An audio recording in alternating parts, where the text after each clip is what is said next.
This month's business success story features Ruben Diaz, who's founder and president of El Paso Water Industrials, Inc. now, right?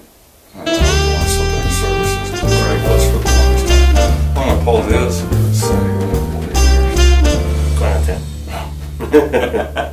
Time flies when you're having fun. I want to thank you both for joining me today, and I appreciate your help. First, tell me a little bit about your business. What does El Paso Water Industrial Services? What do you guys do?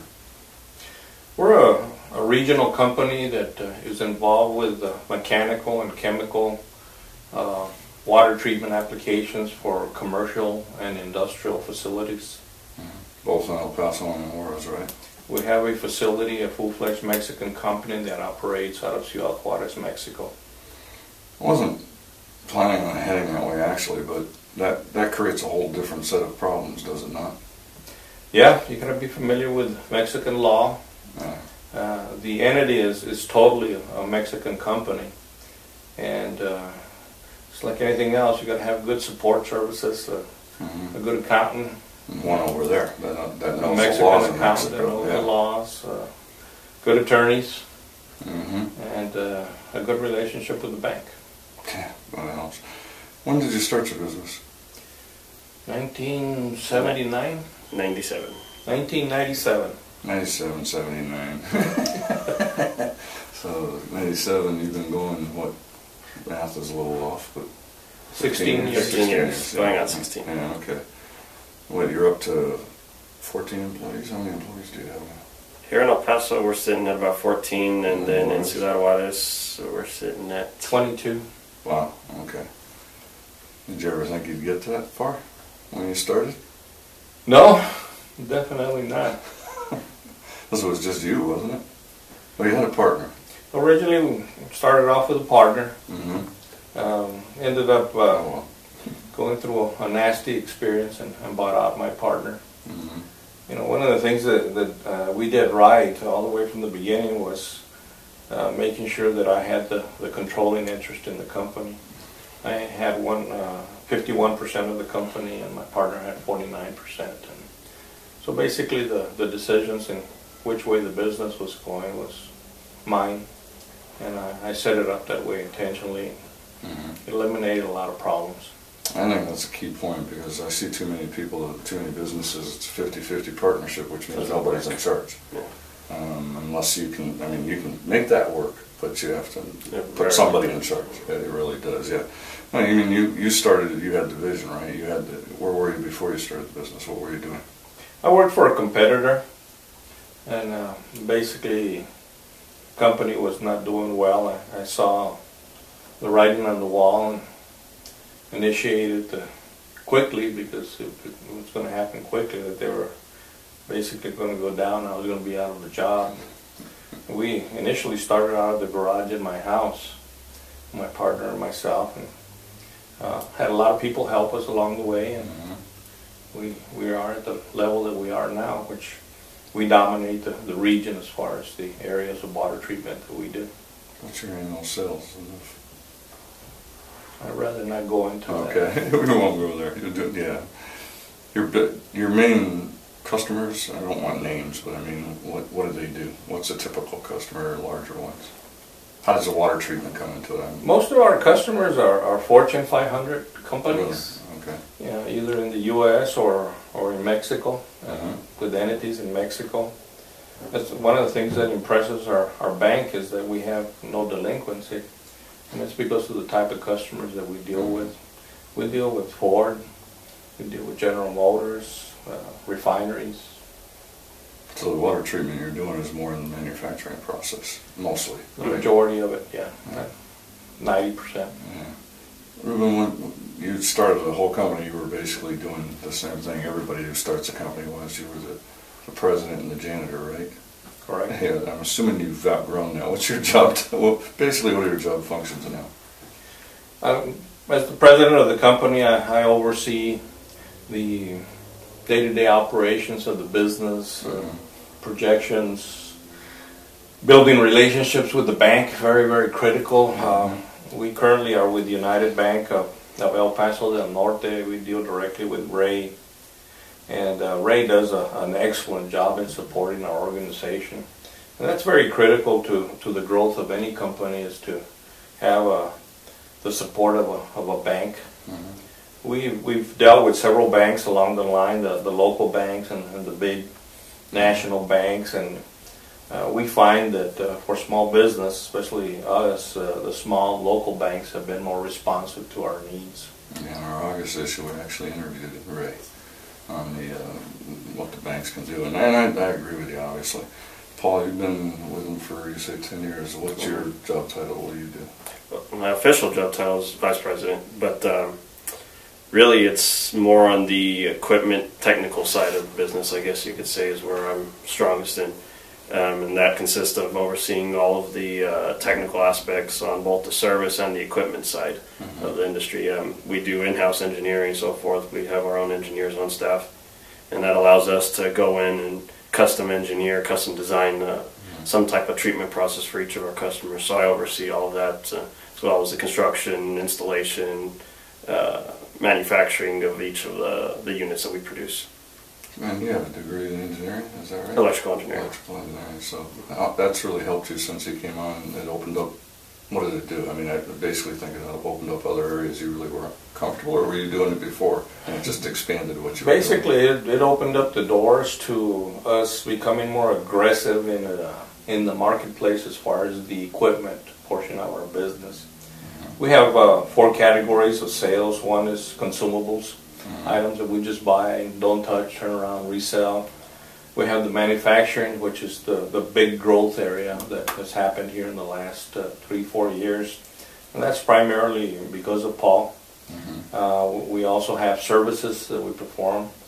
And then what we very specialized area is DI exchange tanks, which is provides high quality water for primarily manufacturing and medical applications.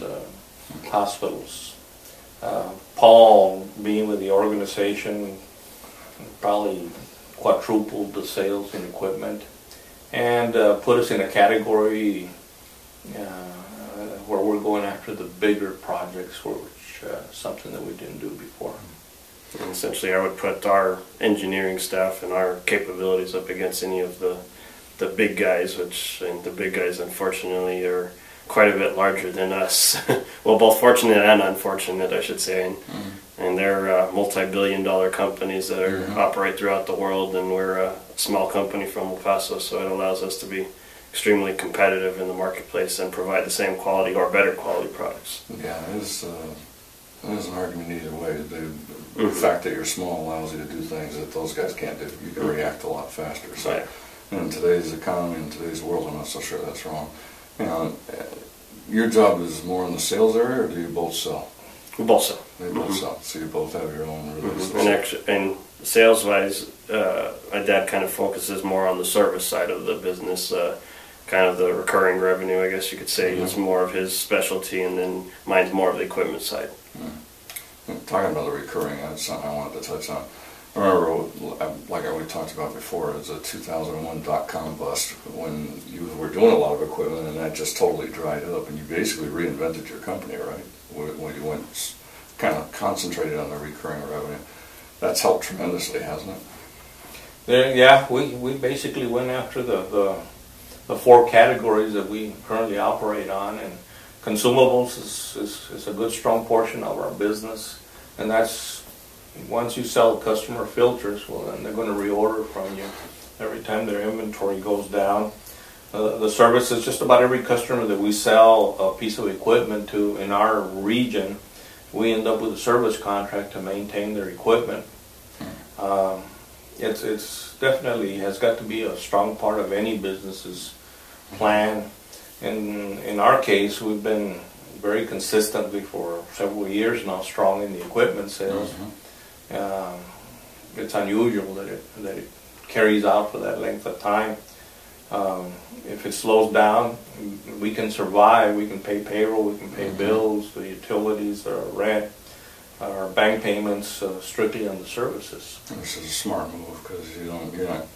It's a lot easier to sell when you're not desperate, right? I mean, you can make sure you get your profit margins and everything, and you know that recurring revenue coming in every month is going to cover your overhead. So that's fantastic. I jumped all over the place with this. If you looking back, I mean, you said it's 15 years. Is there anything you think you would have done differently? Is there something that you just feel like if I had to start over, I'd do this one instead? Or have it pretty much played out the way you thought it would?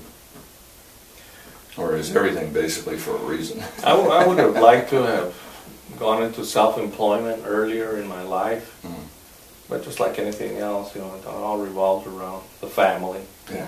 I had family to support, so decisions to leave a job, a good paying job, and go on my own, well, you know, it's a hard decision to make. But other than that, we've had our ups and downs, but we've survived them. The key thing is having a game plan.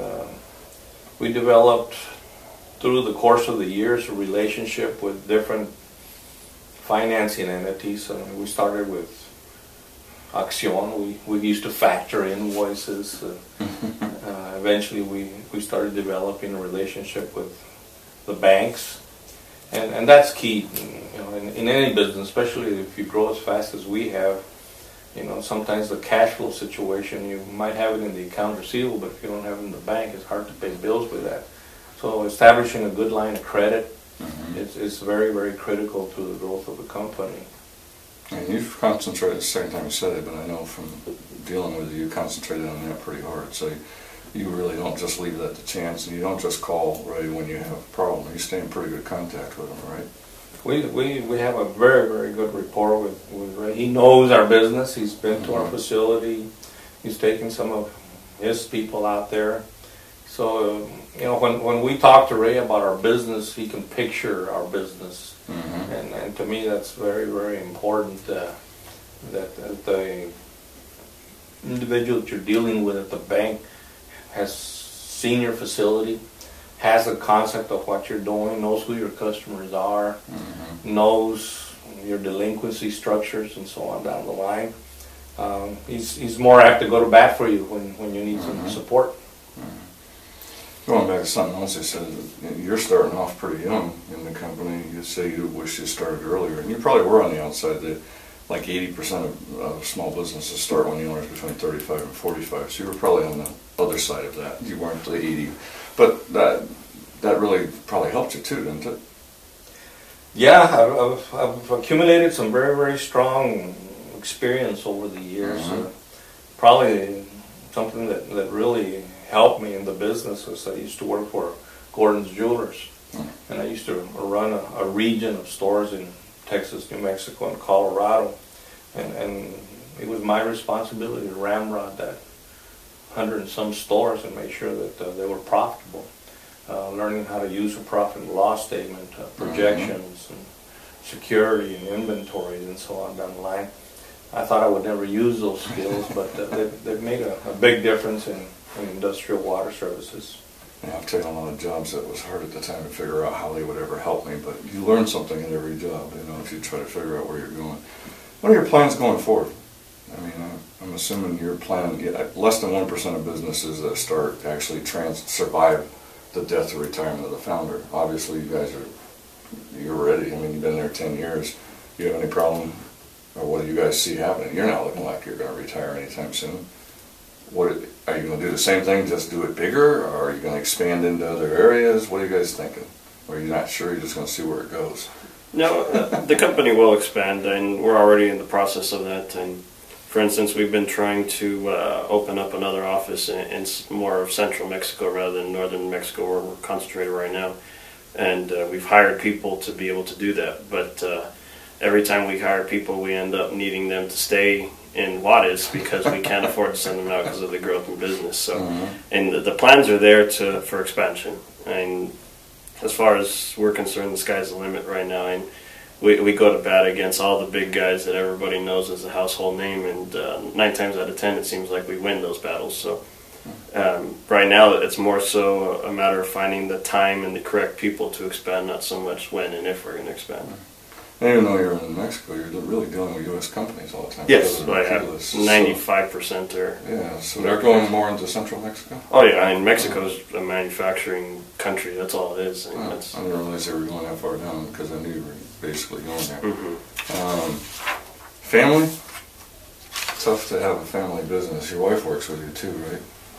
Currently, we have my wife working with us. We have my daughter, who is a chemist. She was teaching and got burned out in the teaching area, and she's currently working with us. And then Paul, so there's literally 4 of us, family members. Working great. I mean, I hear a lot of horror stories about family businesses and family members not being able to work together properly. Plans as far as the company goes, as far as I'm concerned, I have 2 families. One is the Diaz family, the other is the Industrial Water Services family. Like I said earlier, we've had a lot of help and growth, and it's people. I don't care what business you're in, people will make you or break you.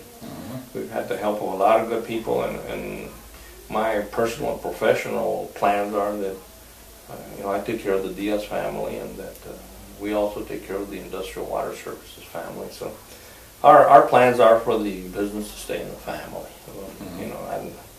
I don't see us selling it to an outside entity. You coming in as a son, that's a difficult situation. You're working for your dad and your boss. You don't seem to have any problem with it. No, and it definitely had its rocky points. And when I first started with the company, I had no plans on staying with the company. I was in college at the time and wanted to stay in electrical engineering. That's what I've always loved since I was little. And so I started out as a delivery boy, essentially. I was delivering 50-pound bags of salt every day to about 100 locations throughout the city. So that was fun, to say the least. But and at that point, I was just a laborer, so there wasn't much to do. And once I started getting more involved in the business, then it's fun having an argument with your boss and then going home and still having an argument with your boss, because I was still living at home at the time. So and separating work and personal life was interesting at first, but I mean overall, the problems we've pretty well separated. That we know what happens at work happens at work, and what happens at home happens at home, and so no issues really. And I think everybody involved is intelligent enough to separate the two, so it's been pretty smooth sailing. For the most part, not to say there aren't ups and downs. Yeah, always. When you're dealing with family members and you have other employees, that causes problems sometimes too. How do you guys deal with that, or is it even a problem? No, the biggest problem along that end, and kind of a spin-off from that, is the small business mentality, whereas, and especially given my father and I, where I'm second in charge in the company, it's a lot of times people are supposed to report to me, but they can just go over my head into the office next door and go straight to my father, so it's kind of a different kind of problem, but overall it's not much of an issue. Yeah, that's something you can handle. Yeah, and it's just a nuisance more than a problem. Yeah, it's typical with a family-owned business that everything you said is pretty cool, normal, and what you've done, like I said, you're going to have problems. I mean, you have trouble with every employee. I mean, every employee, in my opinion, is a project that you have to manage, and it's no different with your son, right? Except for the fact that you have maybe a little more insight. I think you guys have worked it out well. Anything else you want to talk about? Because I basically covered most of what I wanted to go at. Is there anything you think I should have brought up, or? Yeah, our recommendation to anybody that basically wants to start a business is that they look at it at other than the technical aspect of it. I've seen a lot of good technicians. I'm a good plumber. I'm a good electrician. I'm going to go out there and start my company, and they venture out into it, and they are very good technicians, but they have no concept of how to run a business. And there's a lot of support groups out there that can help and guide people. The SBA, the community college, they all have a lot of programs. We've used a lot of them over the years. To me, it's important that you have a good accountant, that you have a good attorney, that you have a good banking relationship. And you're not going to start off a business unless you can borrow money from your father to start a business. If they have a lot of money, you're going to start off at the bottom of the barrel. And, sometimes factoring is the way to go until you develop that, and then eventually a strong goal is to develop a relationship with the bank as quickly as possible, especially if you're going to grow very, very strongly. That takes care of a lot of sense.